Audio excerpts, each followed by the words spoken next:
common when you're out in nature with him that he'd be whistling. And he'd whistle really complicated classical music, which to the rest of us was kind of odd, but it turned out he had been quite a good classical violinist. And he whistled in tune, and if you try and whistle with him, he'd like, no, that's not it. Go back to whistling.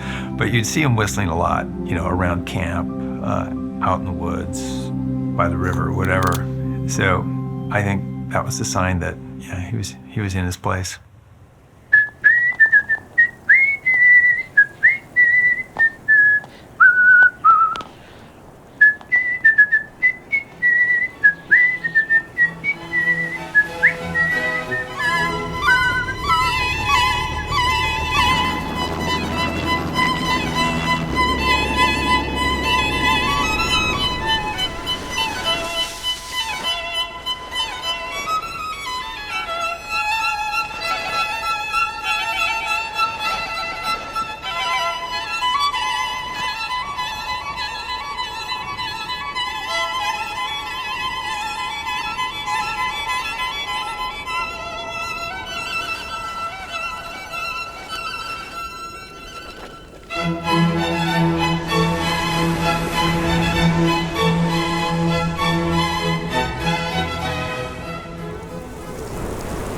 A lot of people would say it's fun, and I agree. Skiing and touring especially is really fun. I think that there's a connection that we get when we're outside that our brains are kind of programmed to really appreciate. Kokanee Glacier cabin has been around for 20 years. Prior to that, there was the Slocan Chief cabin here in the park. It's been a powder paradise for many years. In the winter weeks, groups come in and they spend a Saturday to Saturday getting typically as much powder as they can handle. It's a place for recreating, and it's also a place for education and learning more about avalanches, which is what we've been doing here this week. There's been so much history here with riders, skiers. There's also been its share of avalanche fatalities. And in the 80s, 90s, and into the 2000s, we think that the whole movement toward more and more people getting savvy is kind of a term that's used, and educated around avalanches has really made a difference. And if you look at the charts of fatalities across Canada, the worst year was in 2002, 2003, peaked at 29. 18 people have died in avalanches in British Columbia, most of them in the mountains in the Nelson-Revelstoke area. Last January, 7 died near Revelstoke when an avalanche hit a backcountry area. And just 2 weeks later, 7 more died, all 10th grade students from Calgary in the same general area. 10 others were injured in that avalanche. And just last week, an avalanche near Nelson trapped 2 truckers in their rigs, but they were able to get away without injuries.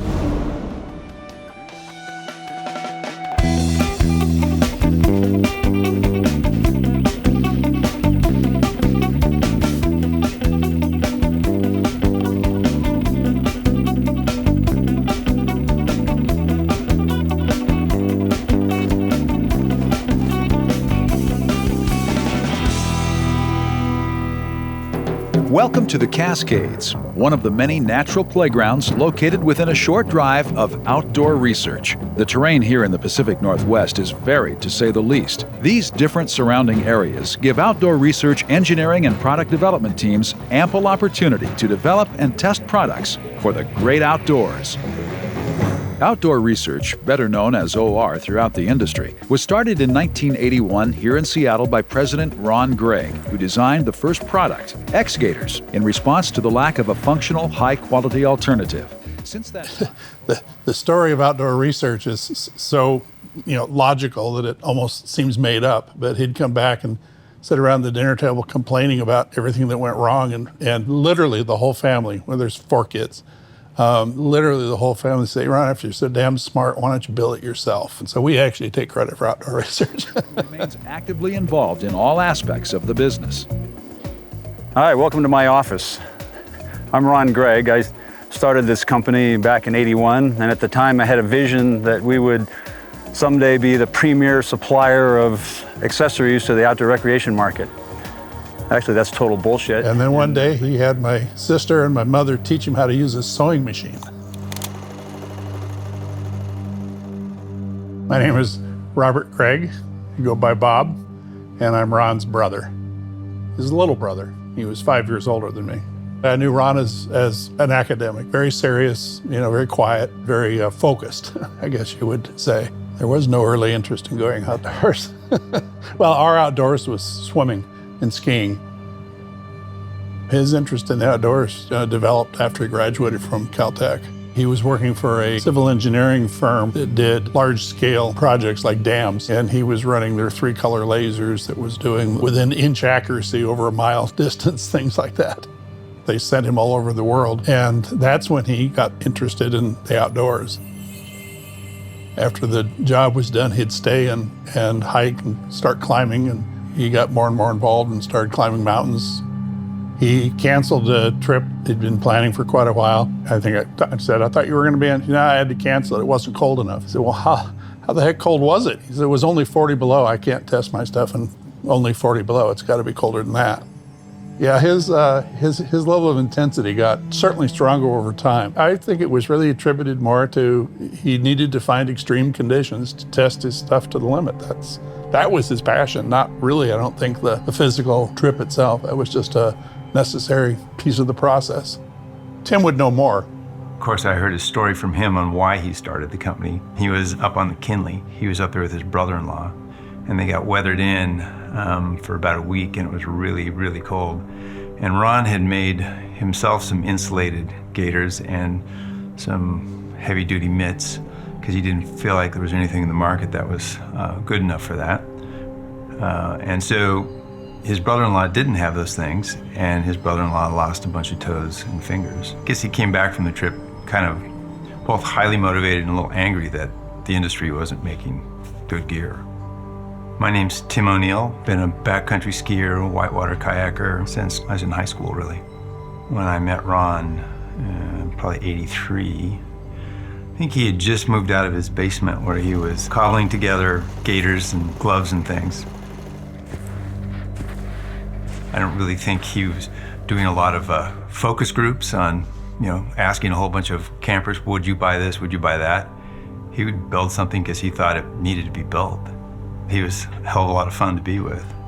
And he was always willing to go do something. Some people talk about doing things, Ron just did them. He would show up University of Washington Kayak Club in the morning. We'd all try and get organized to go kayaking, and he'd just sit there on the hood of his car with his gargoyles on, leaning back and just kind of snoozing, waiting for everybody to get their act together so we could go kayaking. And then he'd jump up and go. And he was always first one in the river and the last one off. That would have been the first times watching him. And he'd go boating with boaters like me who then weren't any good. But he just wanted to go with people who were ready to go. And it didn't have to be a great adventure. I didn't really mention it. He went to Caltech. Most people understand that's impressive in and of itself, but he got a PhD in nuclear physics. And the guy was literally a genius. The depth and breadth of his knowledge, you did not want to play Trivial Pursuit with Ron. One of the things is my kids were growing up, had a question about something. One of the kids would, let's call Uncle Ron. And it just became a mantra in the family. Let's call Uncle Ron. And this isn't meant to be pejorative, but it just, he said it with a twinkle in his eye. Whenever you'd ask him a question, he would start the answer with, well, any fool knows. Ron was fixated on the small details, and a lot of them were details that really only he thought about and that he thought were really important. And some of them made absolutely no sense to me. One was that for a long time, he had a seat belt that he'd put on in his whitewater kayak because he didn't want to get knocked out of his kayak. And almost anybody else in the world would think that's how you're going to die. But he was so concerned about getting knocked out of his kayak. I don't think any of us thought that he would succeed or fail. We just thought that, he'll build something to his liking. When he started selling, the gaiters, and it actually became an actual business, he came to me and asked me to be on his board. This is when there were, 2 people involved, Ron and me. I was a little surprised and shocked that, how fast it was it was growing. And he started literally in his garage. The first two products that really put the company on the map were the X-Gators and the saddle sombrero. I mean, goodness gracious, if you heard him describe the different layers that were in the various different saddle sombreros, depending on whether you wanted to absorb infrared radiation or whether you wanted to radiate, I mean, whether you wanted heat or cool, or, I mean, it's just crazy. I think the first time I really remember skiing with him was I was going backcountry skiing with a group of friends. He saved my life. We were skiing around. It had been a bit of a storm the day before, some wind, maybe 1.5 feet of snow. And we're going up this ridge, and I see this really nice looking couloir, and I go, oh, we should drop that. That looks really great. And he's like, well, just a second. Let me check it. I'm not sure. And so he skis out in the middle of it, and there's one tree in the middle of the top of this couloir. And he skis to that tree and puts his arm around the tree, and just as he does, the whole thing goes and runs, I don't know, 300 or 400 vertical into a deposition zone where it builds up. And I was ready to drop it, and he said, wait a minute.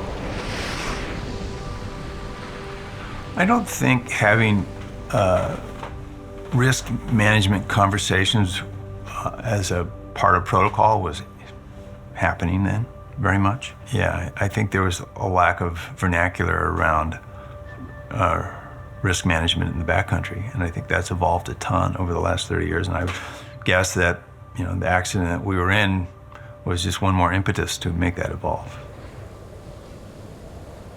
Well, yeah, we knew there was a persistent weak layer in the snow, and we were very much reticent to go up high, get exposed. We were finding what I'd call kind of modest instabilities. We weren't finding anything really dramatic, even though we were digging some really big pits. So we were very cognizant of that, but you know, turns out that things can fail in ways that you never dream of.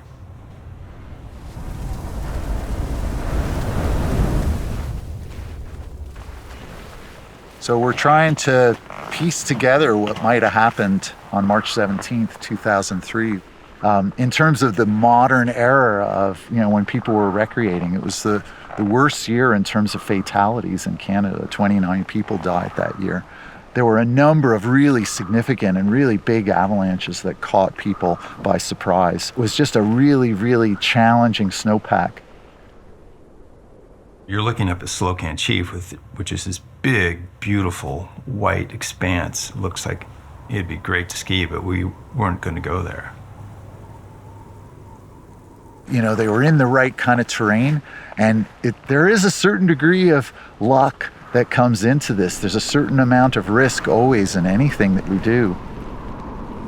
We started the day putting in a big pit in a place that was treed, you know, a little open place, not under the trees, obviously, but that, you know, we felt real safe about. And then we looked across the valley and saw, well, there's another slope, also treed, and up at the top of that, it looks like there's a little slightly more open aspect, and, you know, we'd be interested in skiing up there. Let's go check it out with a pit. So I led up through the trees, breaking trail. Near the top, someone passed me and took over. So then I was at the end of the line, and I came up to this bench, and Scott and Jonathan had stopped right at the crest of the bench next to some trees. And I stopped for a moment, and I saw that Mason, Ron, and James had gone out ahead. And that's, I think, where our communication failed, because we were then starting into a new domain. We were getting into not only an elevation, but an aspect that we weren't familiar with. And we should have stopped right there and come up with a risk management plan.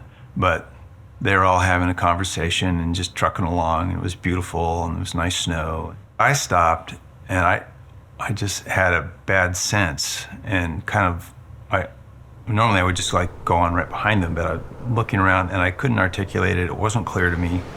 And I just watched for maybe 10 seconds, and then all of a sudden, bang.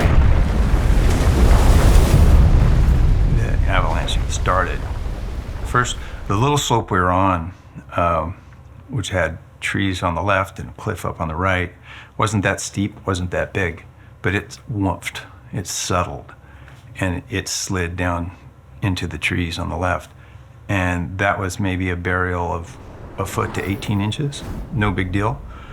And I'm thinking, okay, we got this, you know, Jonathan and Scott jump, and, you know, we're yelling, go into search mode.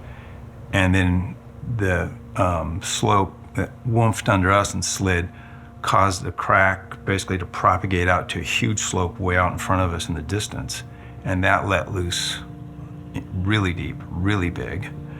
And then another like crack, it sounded like artillery shells to me, from up above the cliff. There was a much larger slope up there, and that let go a 2-meter fracture face. And that slid down over the cliff, through trees, breaking some reasonably good-sized trees off in the process, and came over the cliff. And now our friends who had been buried in a foot, maybe 2 at most, were now buried kind of 6 to 12 feet deep, you know, and not only that, but buried up against a tree dam. So usually, you know, if you have a slide that stops on a slope, you can dig in from the bottom and get there a lot more quickly. When it's up against a dam like that, you have to dig straight down. And so, fortunately, Mason was able to turn on his skis when the slope first started going, and he headed for a tree that was sloping downhill, and he got pushed partway up it by the first slide. The next slide came down, pushed him further up it, but also compressed his lungs and made him black out, but his face was above the snow, and so then he came back too. But James and Ron were not so lucky. I mean, when the slope first started kind of fluidizing, they just lost their balance and fell flat, and then got buried, and then got buried again.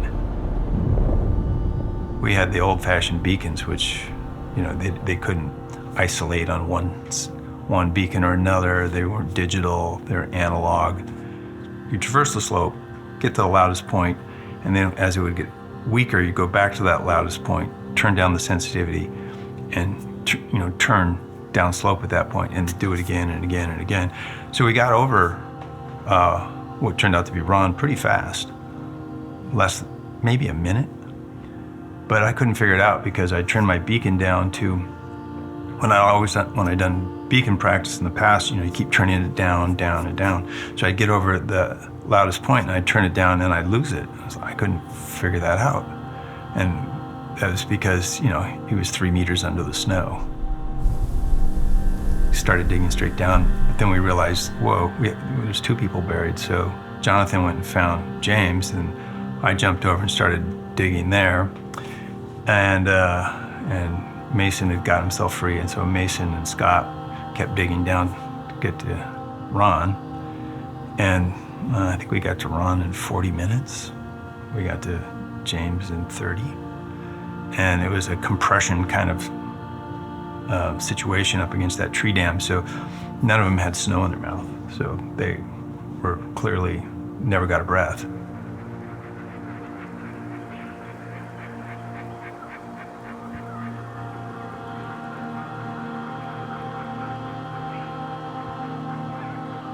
Even if all of us would have been on one of them immediately, I don't think we could have gotten there in time. It was just too much snow to move.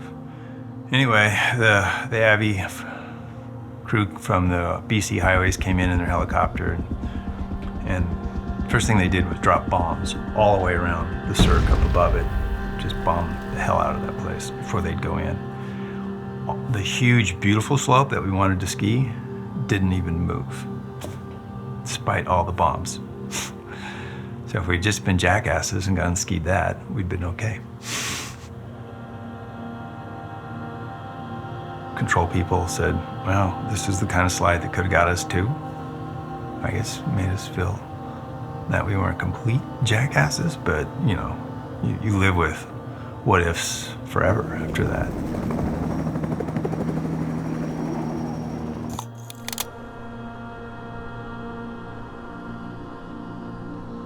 Which of the 4 of us, I think it was just in conversation, we said, we gotta go back there. We gotta, you know, kind of go consecrate the space. And so that's what we did. We had another level of closure, I guess.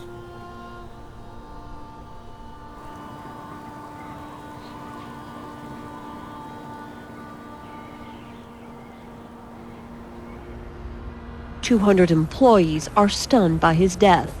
He seemed invincible, but his family says with a life full of risk and adventure, they knew one day they'd get the call they've been dreading." And the super irony is that he was killed a chute on the other side of a ridge that had 200-year-old trees on it. So there hadn't been an avalanche across that ridge in 200 years. So, yeah, no, we were expecting it, but not on that trip we weren't. I stepped in to run the company. Ron had been considering selling even before the accident. And there were actually a couple of suitors out there that we were talking to, and I was involved with various meetings with various potential acquirers. It wasn't very long after Ron's death that Dan called me. I met Dan, I think, within days or weeks of Ron's death. And I think he and I kind of knew from our first meeting that we were going to put a deal together. Called around a couple friends I had in the industry, and just checked in, like, because I hadn't been close to it at all. I'm Dan Nordstrom, and I'm largely retired, though I still hang around the board of outdoor research. And I asked, where does outdoor research stand in the mind of sort of the industry players at that time? And the word was that outdoor research was struggling, but everyone was rooting for it because they had always sort of done the right things and hadn't really made anybody mad by doing the wrong things. So they were kind of rooting for OR. And I really found that to be the case as I stepped in. People were hopeful that OR was going to come back.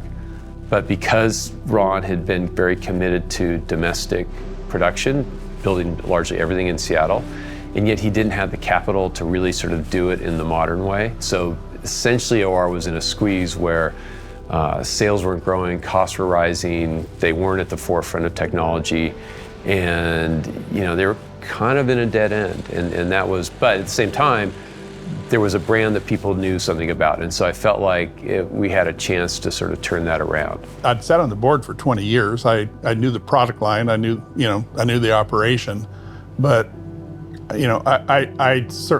knew I also didn't have the passion for invention and design, and I wasn't the guy to advance the company.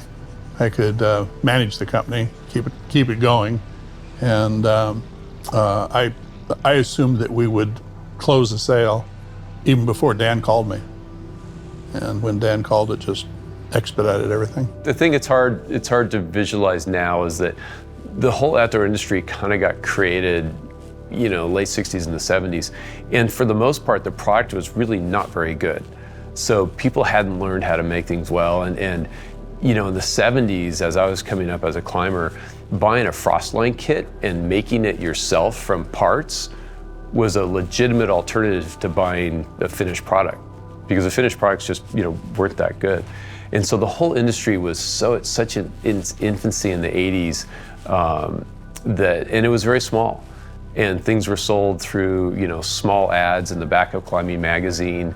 And it was kind of a small little cult world of people that went off and did these odd sports like, ski mountaineering and rock climbing. And so it's just very niche-y, really, quite frankly. And then in the 90s, offshore production came up, and these companies started to get much bigger, much more quickly, and direct marketing had come out. At the same time, REI was really growing fast. And the product set and frankly the activities went from this very small niche to a much more mainstream experience, and the whole marketplace just really took off in the 90s. And I think outdoor research, Ron, Greg, wasn't really prepared to chase that, whereas North Face and Patagonia and some others had enough scale to where they had some real business people in there, and they were able to hit the gas and really ride the 90s boom much more effectively than OR. And that's where OR sort of got off the back and was in a tough place when I showed up. Dan clearly is from Seattle, wanted to stay in Seattle, wanted the company intact and keeping keeping the employees. I'm not sure this is an accurate statement, but I wouldn't be surprised if Ron didn't know the names of every employee. And if not everyone, certainly a huge majority of them. And he wasn't known as a great delegator in terms of design.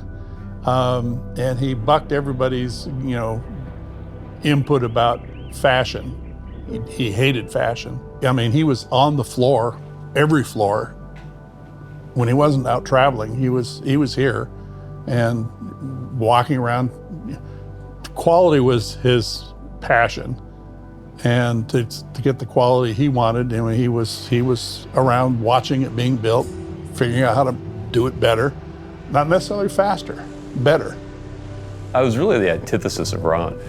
I wasn't going to invent product, and I was going to rely on building a team and having the team do that. I walked in, I've now bought the company, and there's Ron's desk, and Ron had this big desk in a big room, and he had his stereo there and all kinds of his personal effects, and he had left on vacation, and they hadn't done anything with the desk, so all of his stuff was there, his files, his personal knickknacks and all that, and and no one had wanted to touch it, so I had to kind of go through this process of sort of sorting through all of Ron's things, and that was really the beginning of this pretty long process of me learning about Ron through stories from everybody telling me about Ron. And there was, it was fascinating because there was all the things that they loved about Ron, that he stood for and that were core to OR, and then there were all the things that Ron frustrated everybody with. And there was a lot of, we always thought we should do it this way, but Ron always said no. And because I didn't really know the business personally very well, my reaction was, well, what if we try your way? And they're like, really, we could do that? And yeah, let's try that. And so we pretty quickly started to do things differently than Ron had done it. And I think the team became really excited by that. And so we quickly started to transition and started to grow again. Yeah, I mean, as intelligent and potentially complex as Ron was, he was also very simple. Just my way. And he was designing stuff and said, well, it'd be, people would like, he said, I don't care what they would like. I'm building this because that's the way it should be. He had a very focused opinion on how he wanted it to be. And if other people didn't want that, he didn't care. And because he didn't just design them, he used them. And he tweaked them because, he was as hard on himself as he was anybody in terms of if that didn't work, what a piece of shit. You got to fix that. That's no good. I can't live with that.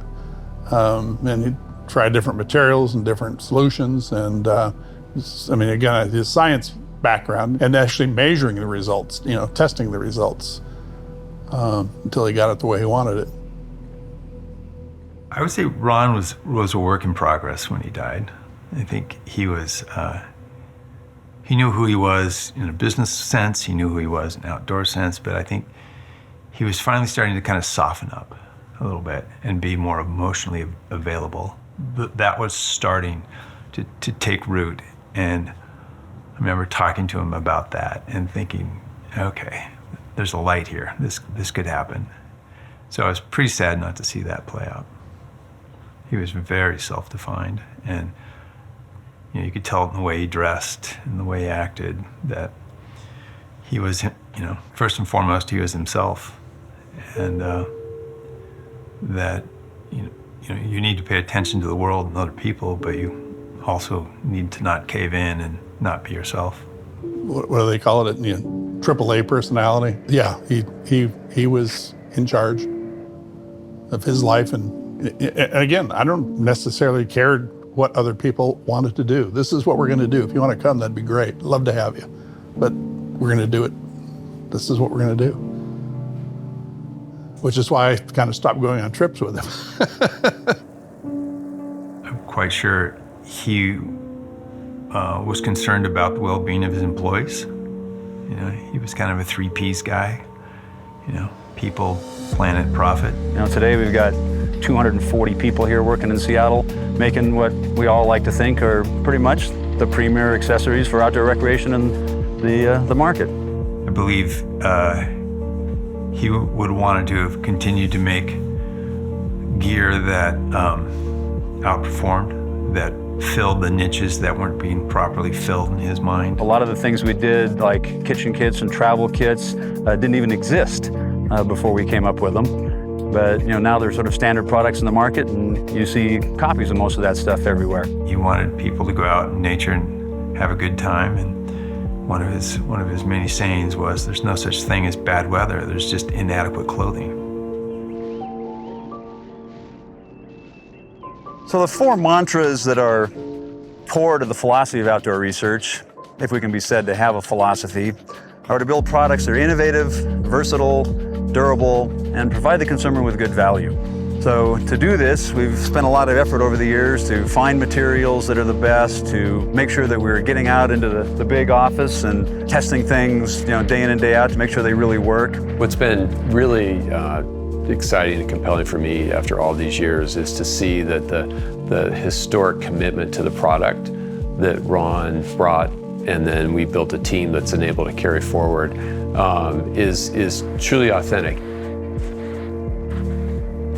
You weren't going to talk him out of anything, so it didn't make it any easier, but it is what it is. He lived his life the way he wanted to live it, and he died doing what he wanted to do. Any fool would.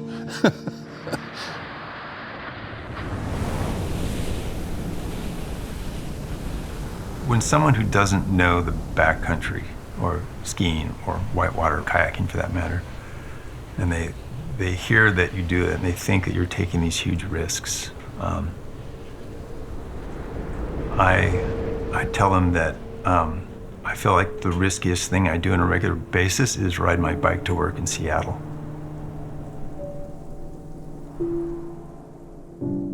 I'm regularly exposed to some jackass with their phone, right?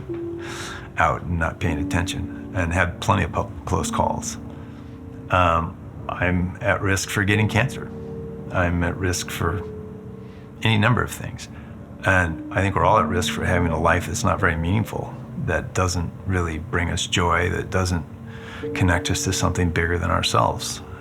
And that's kind of the biggest risk of all.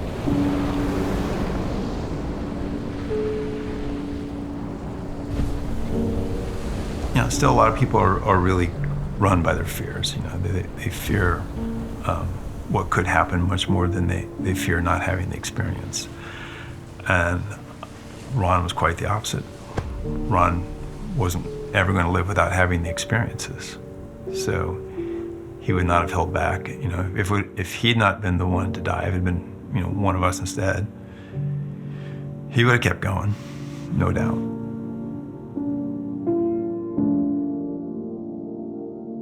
You can't drive risk to zero in anything. And you see people who aren't active, and their risk is, hypertension, diabetes, and all the things that come with not being physically vital. You clear data on people who are in poor physical condition, or stressed. They have a lot of stress in their life. They don't have a way to get their stress out. Those things are life-shortening. So I'll take my chances in the woods.